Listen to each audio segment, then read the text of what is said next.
আজকে পুঁই শাকের ঘন্ট রান্না হবে। দেখুন কত রকমের সরঞ্জাম করেছে। অনেকে বলে পুঁই শাক খেতে ইচ্ছা করে না। পুঁই শাকের মতন পুঁই শাক যদি রান্না করেন মনের মতন, শাক সবজি মাছ মাংস কিছু নেই, পুঁই শাক দিয়ে ভাত খাওয়া হবে। কেন বলেন তো? বাঙালির প্রিয় খাদ্য হচ্ছে শাকের মধ্যে পুঁই, ডালের মধ্যে মসুরি, ঠিক আছে? এইটা হচ্ছে নিয়ম। তো প্রথম আমি আজকে কী কী দেবো দেখুন। পুঁই শাকের মধ্যে দিয়েছি ডালের বড়ি, অলরেডি ডালের বড়ি দেওয়া হয়ে গেছে, তেজপাতা, পাঁচফোড়ন, শুকনো লঙ্কা সম্বাদ দিয়ে আমি হালকা করে লাল করে নিলাম। এরপরে দিয়ে দেবো মাছের মাথাটা, তার মধ্যে একটু মাছের তেল,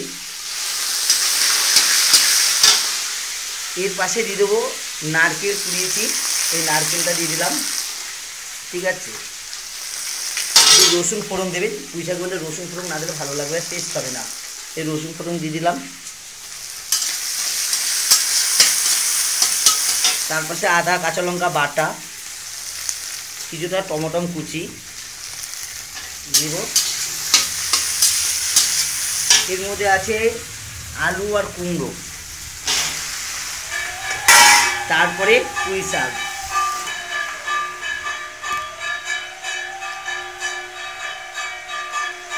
আমার এক কড়াই পুঁই শাক বন্ধু দেখেছেন, এক কড়াই।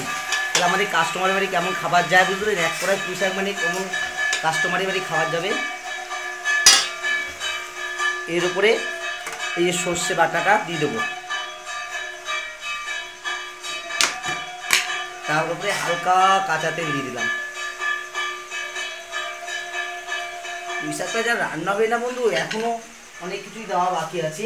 এবারে একটু হিং দিয়ে দেবো, এই হিং দিয়ে দিলাম।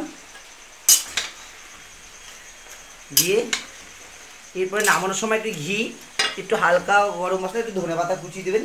ও পুঁই শাকটা যা খাবেন না বন্ধু, চেটে চেটে খাবেন। পরবর্তী রান্না দেখাবো বন্ধু। Tata, bye bye.